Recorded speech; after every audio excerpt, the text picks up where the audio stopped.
ಚಿನ್ನದ ಸ್ಮಗ್ಲಿಂಗ್ ಕೇಸ್ನಲ್ಲಿ ಸಿಲುಕಿರುವ ರನ್ಯಾ ರಾವ್ಗೆ ಸಹಕಾರ ಕೊಡ್ತಾ ಇದ್ದಂತಹ ಮಂತ್ರಿಗಳು ಯಾರು?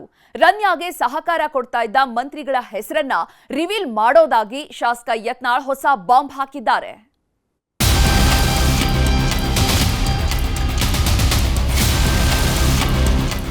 ರನ್ಯಾ ರಾವ್ ಅಕ್ರಮ ಚಿನ್ನ ಸಾಗಾಟ ಪ್ರಕರಣದಲ್ಲಿರುವ ಮಂತ್ರಿಗಳು ಯಾರು ಅನ್ನೋದು ಯಾರಿಗೂ ಗೊತ್ತಿಲ್ಲ. ಕಳೆದ ಒಂದು ವಾರದಿಂದ ನಟಿ ರನ್ಯಾ ರಾವ್ಗೆ ಏರ್ಪೋರ್ಟ್ನಲ್ಲಿ ಪ್ರೋಟೋಕಾಲ್ ಭದ್ರತೆ ವ್ಯವಸ್ಥೆ ಮಾಡಿಸ್ತಾ ಇದ್ದಿದ್ದು ಕರ್ನಾಟಕದ ಇಬ್ಬರು ಪ್ರಭಾವಿ ಮಂತ್ರಿಗಳು ಅಂತ ಸುದ್ದಿಯಲ್ಲಿತ್ತು. ಈಗ ಆ ಮಂತ್ರಿಗಳು ಯಾರು ಅನ್ನೋದು ಗೊತ್ತಾಗೋ ಟೈಮ್ ಬಂದಿದೆ.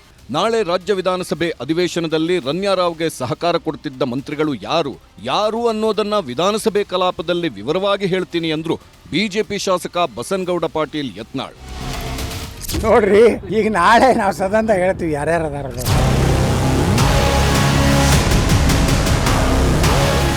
ಆ ರನ್ಯಾನ್ ಜೋಡ ಯಾರ್ಯಾರ್ದು ಸಂಬಂಧ ಅದಾವು, ಆಕೆಗೆ ಏನೇನು ಸೆಕ್ಯೂರಿಟಿ ಕೊಟ್ಟಾರ ಎಲ್ಲಾನು ಮಾಹಿತಿ ತಗೊಂಡಿವಿ.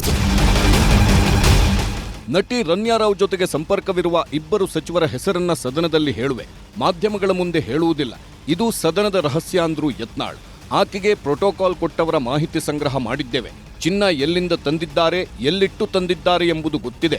ಎಲ್ಲವನ್ನು ಸದನದಲ್ಲಿ ಹೇಳ್ತೀನಿ ಅಂತಿದ್ದಾರೆ ಯತ್ನಾಳ್. ನೋಡ್ರಿ, ಈಗ ನಾಳೆ ನಾವು ಸದನದಾಗ ಹೇಳ್ತೀವಿ ಯಾರ್ಯಾರು ಅದಾರ. ಆ ರನ್ಯಾನ್ ಜೋಡ ಯಾರ್ಯಾರ್ದು ಸಂಬಂಧ ಅದಾವು, ಆಕೆಗೆ ಏನೇನು ಸೆಕ್ಯೂರಿಟಿ ಕೊಟ್ಟಾರ ಎಲ್ಲಾನು ಮಾಹಿತಿ ತಗೊಂಡಿವಿ. ಅದೆಲ್ಲ ಮಾಹಿತಿ ಅಲ್ಲಿ ಹೇಳ್ತೀವಿ. ಸದನದಾನ ಆಸ್ತಿ ಸದನದಾಗಿರ ಸಂಬಂಧ. ರನ್ಯಾ ರಾವ್ ಪ್ರಕರಣದಲ್ಲಿ ಯತ್ನಾಳ್ ಯಾವೆಲ್ಲ ಕೋಲಾಹಲದ ಕಥಾಹಂದರಗಳನ್ನು ತೆರೆದಿಡ್ತಾರೋ ಗೊತ್ತಿಲ್ಲ. ಆದರೆ ರನ್ಯಾ ರಾವ್ ಸಂಪರ್ಕದಲ್ಲಿರೋದು ಇಬ್ಬರು ಮಂತ್ರಿಗಳು. ಒಬ್ಬರು ಸದಾಶಿವನಗರದವರು, ಇನ್ನೊಬ್ಬರು ಚಾಮರಾಜಪೇಟೆಯವರು ಅನ್ನೋ ಸುದ್ದಿ ಹರಿದಾಡ್ತಿದೆ. ಈ ಸುದ್ದಿ ಮತ್ತಷ್ಟು ವೈರಲ್ ಆಗೋಕೆ ಕಾರಣ ಲೋಕೋಪಯೋಗಿ ಸಚಿವ ಸತೀಶ್ ಜಾರಕಿಹೊಳಿ ಕೊಟ್ಟ ಹೇಳಿಕೆ. ಸದಾಶಿವನಗರ ಆಮ್ಯಾಗ ಪೇಟೆ, ಚಾಮರಾಜಪೇಟೆ ಅಂದ್ರೆ ಅವರ ಮತ್ತಾರು ಇಲ್ಲ ಅವು ಇದ್ರಾಗ ಏರಿಯಾದಾಗ ಮತ್ತೆ ಸಾಕಷ್ಟು ಪ್ರಭಾವಿಗಳು ಆ ಏರಿಯಾದಲ್ಲಿ ಇದ್ದಾರೆ. ಸದಾಶಿವನಗರದಲ್ಲಿ ಇದ್ದಾರೆ, ಚಾಮರಾಜಪೇಟೆಯಲ್ಲಿ ಇದ್ದಾರೆ. ಇವ್ರನ್ನ ಹೆಂಗೆ ಹೇಳ್ತೀರಿ ನೀವು? ಇದ್ರೂ ಕೂಡ ಆ ಮೂರು ಏಜೆನ್ಸಿ ಎನ್ಕ್ವೈರಿ ಮಾಡೋದು ಅವ್ರದ್ದು ಏಜೆನ್ಸಿ, ಸೆಂಟ್ರಲ್ ಏಜೆನ್ಸಿ ಮೂರು ಇದ್ರೆ ಬಂದೇ ಬರ್ತಾರೆ. ಅಲ್ಲಿ ಯಾರು ಬರ್ತಾರೆ, ಯಾರು ಫೋನ್ ಮಾಡಿ ಹೇಳ್ತಾರೆ, ನಮ್ಮವ್ರು ಬಿಡಿಸ್ತಾರೆ, ಒಳಗೆ ಬಿಡಿಸ್ತಾರೆ, ಕರ್ಕೊಂಡು ಬರ್ತಾರೆ. ಆ ಥರ ಅಂದ ತಕ್ಷಣ ಎಲ್ಲರೂ ಹೇಳ್ತಾರೆ. ಬಿಜೆಪಿ ಅವರು ಫೋನ್ ಮಾಡಿ ಹೇಳ್ತಾರೆ, ನಾವು ಹೇಳ್ತೀವಿ, JDS ನವ್ರು ಹೇಳ್ತಾರೆ ಏರ್ಪೋರ್ಟ್ನಲ್ಲಿ ನಮ್ಮವ್ರಿಗೆ ಬಿಡಿಸಿ ನಮ್ಮವ್ರು ಕರ್ಕೊಂಡು ಬನ್ನಿ ಅಂತ.